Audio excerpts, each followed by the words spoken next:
I want to put this video out as a type of warning. I looked at deagle.com. Deagle is spelled Deagel, not LE. It's a aviation and military hardware site that makes predictions on a country's military expenditures out 5, 10 years, their population, their GDP, and the purchasing power of the average citizen. And they have some woefully bad predictions for the United States by 2025.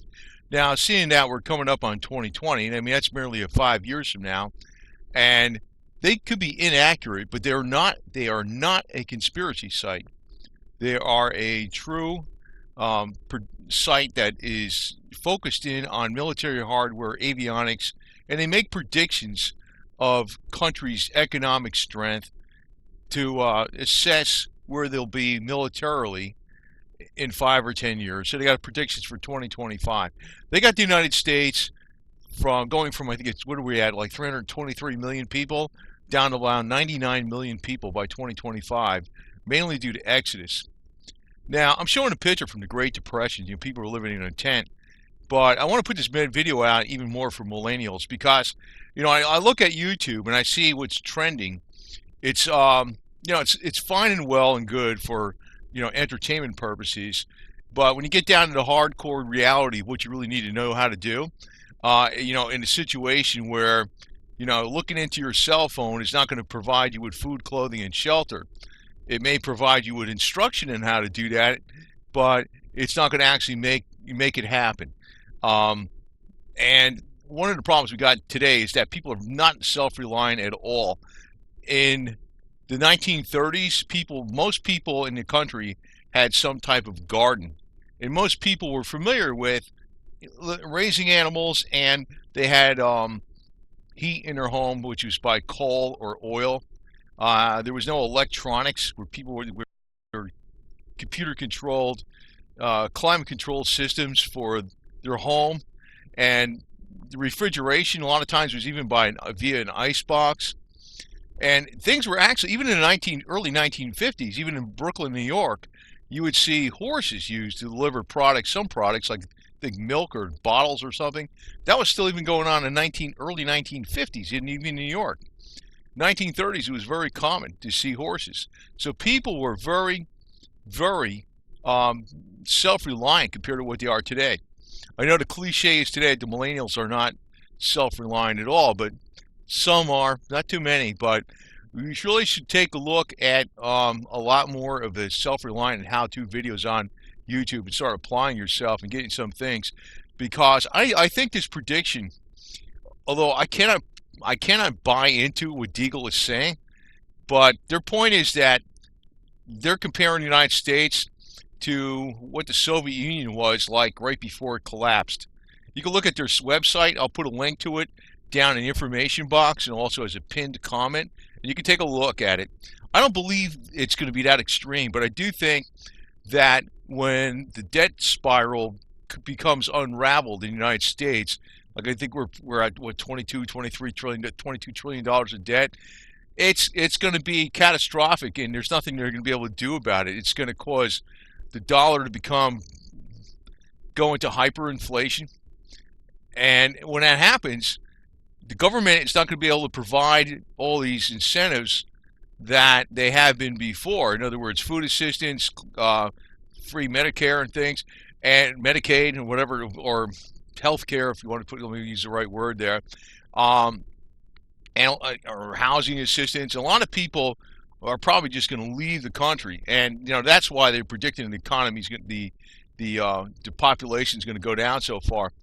But there's also another danger, is that since people are so dependent upon government today and are so not self-reliant, that it could be much, much, much worse than the Great Depression in the 1930s. Now, I don't know if I didn't really want to mention this, but because I'm a little bit of, I know how they're getting so restrictive on YouTube, but I don't know if it would be wrong with me saying this, though, but I've never liked that slogan Trump had, MAGA, Make America Great Again. You should never have your slogan as, I'm going to make the economy great. It reminds me of a chicken in every pot. They used to say that over 100 years ago. You know, hey, chicken in every pot, vote for me, make America great, right? Um, Not that, I did vote for the guy because, I didn't like the other candidates. I would have taken the one Democrat, though, Jim Webb, but Democrats hate him because he's a patriot. But the thing is, I don't want to get into politics here, but the thing is that I could see, if Trump gets moved into, you know, well, say there's a conflict in the Middle East. Gas prices go to $4 or $5 a gallon. They're already like $3.75 in California or something. I think they're on average. Some places are up over $4.50. If gas prices go to like almost $5 a gallon across the nation as an average, and food prices go up, and the stock market goes down by say the November 2020, he ain't gonna be around. That's just a side note, because anytime the economy goes south, bad, whoever's in office gets the blame. That's just how it works, man. So, but getting back to my main point, I wanted to interject that in here.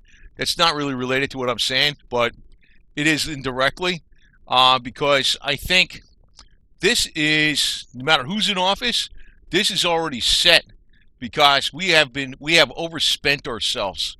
Like even California's in bad shape now, really bad shape. The only thing that's holding up California is the tech sector. And, if the tech sector really, they're in a you can look at the stock market in the tech sector. It's like on a hyperbolic curve going right through the stratosphere. I don't know when that's going to, if that crashes like in 1999, California revenue is going to go right down to nothing, or be greatly diminished. And I don't know what the heck's going to happen. But here's another major point whereby you can see the population in the United States is in danger because populations in the United States have, if you look at the dark blue areas, or it's like real dark purple or real dark blue, those areas in the nation are where 50% of the people live.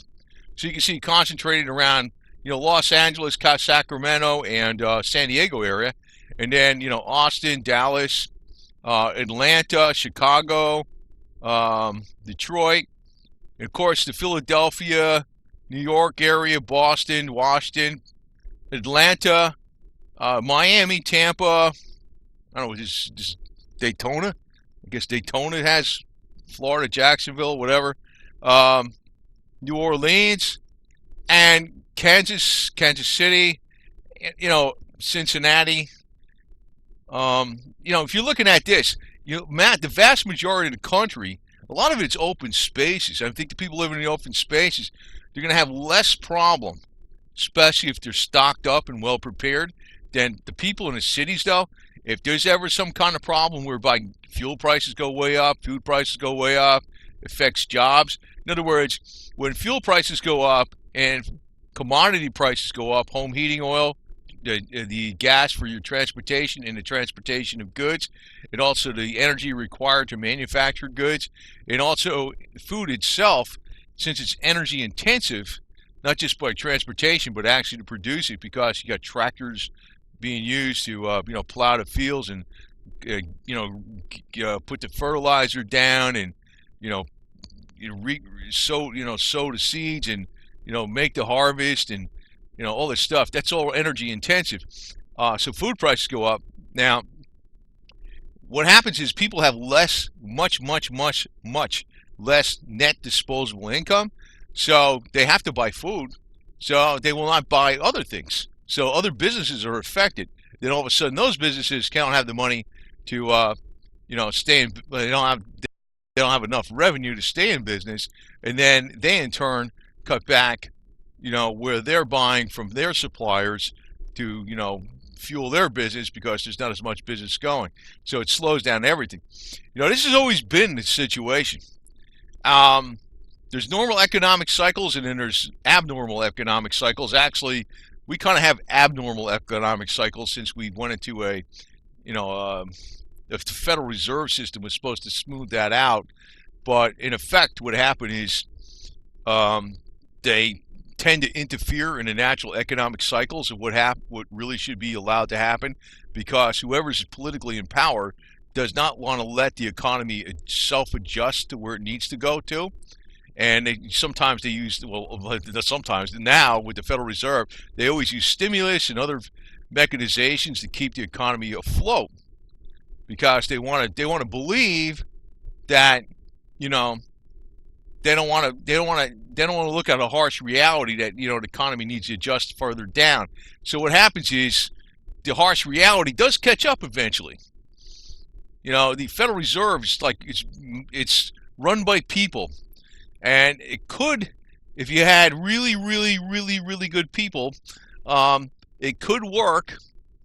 It's like, whereby if they let the system freaking do, hit the bottom and stuff, but they never really let it happen that way. And what happens is the system will eventually really self-adjust and overcome the man-made mechanizations to keep things flowing normally, in a temporary manner.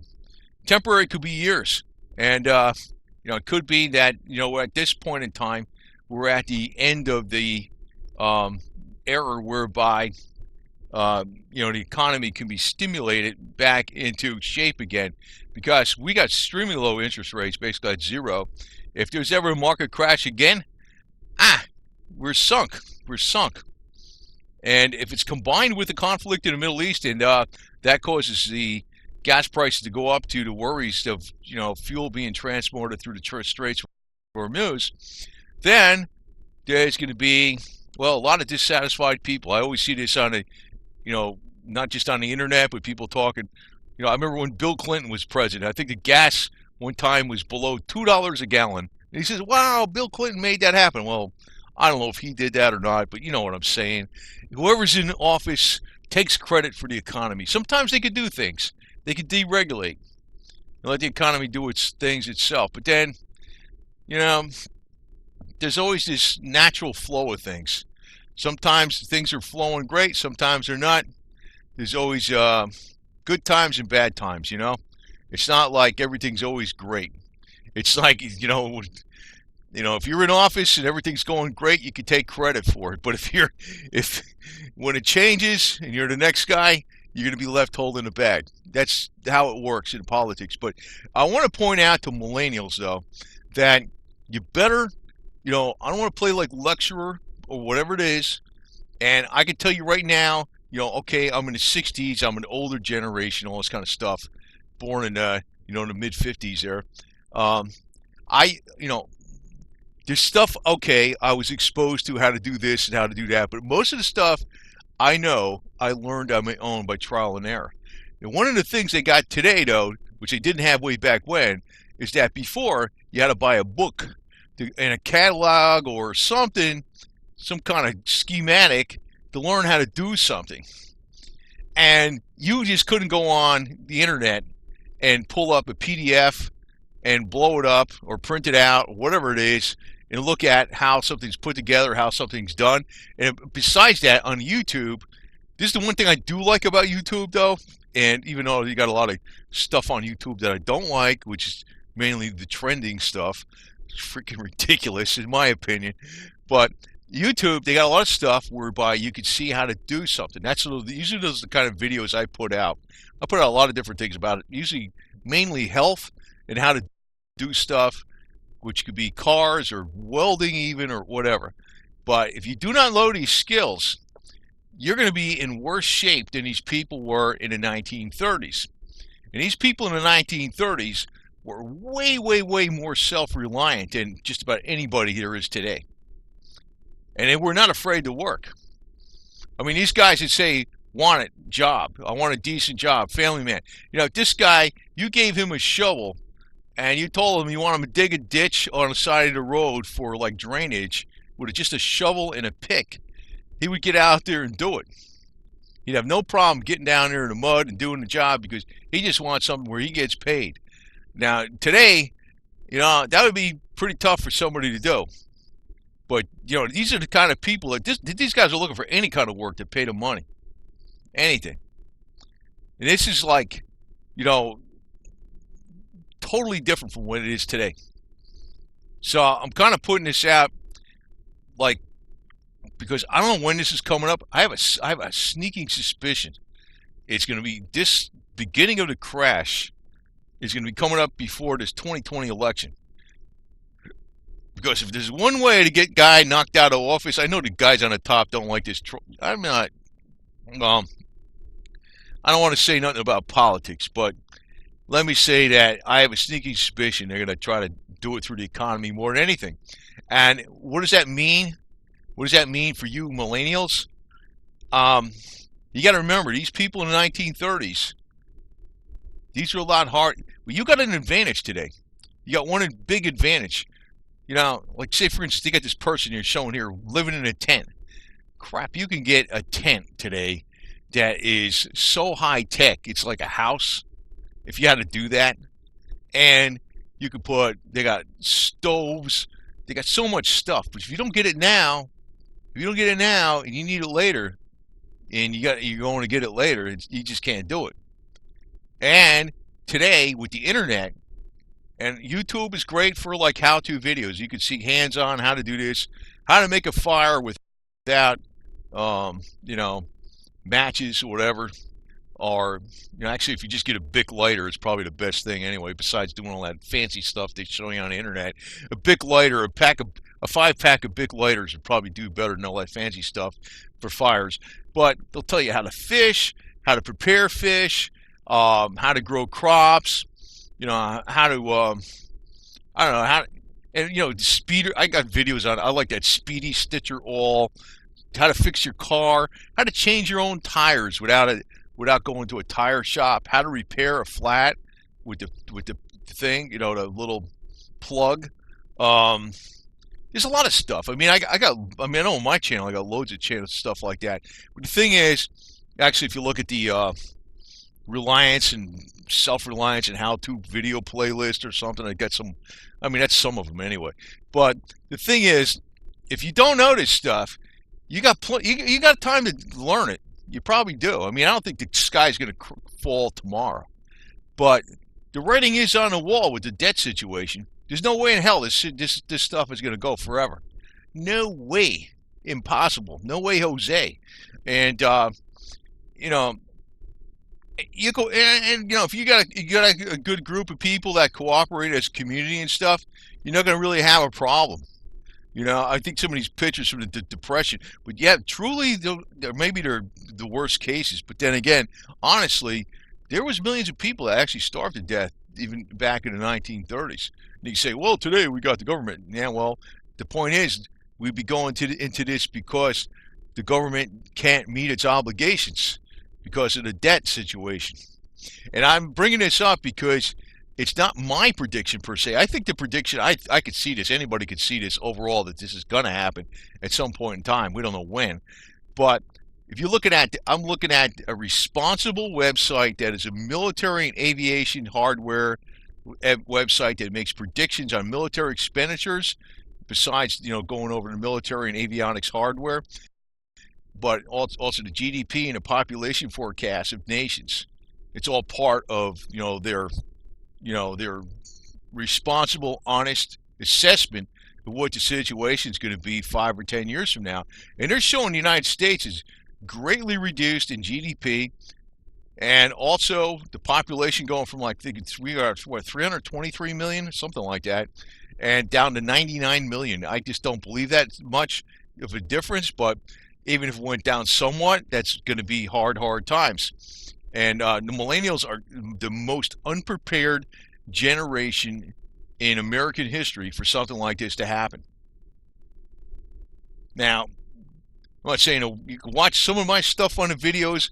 I got some stuff out there, but anything you watch, you'll be learning. And this is one of the advantages. Unfortunately, YouTube does not try to trend these type of videos. They only try to trend, I don't know, stuff I don't want to watch, to tell you the truth. But, anyway, that's what they do. But somebody watches. It's entertainment, I guess, for some people. But the thing is, I mean, I'm laughing at that because I just can't believe some people. I can't believe some people watch this stuff. You know, millions of views. I'm like, you're really. I'm probably not going to get any views on this, but whatever. But you know, the thing is, I'm trying to get. I was looking at. I was thinking about this. I'm thinking to myself, you know, I got my stuff together pretty good.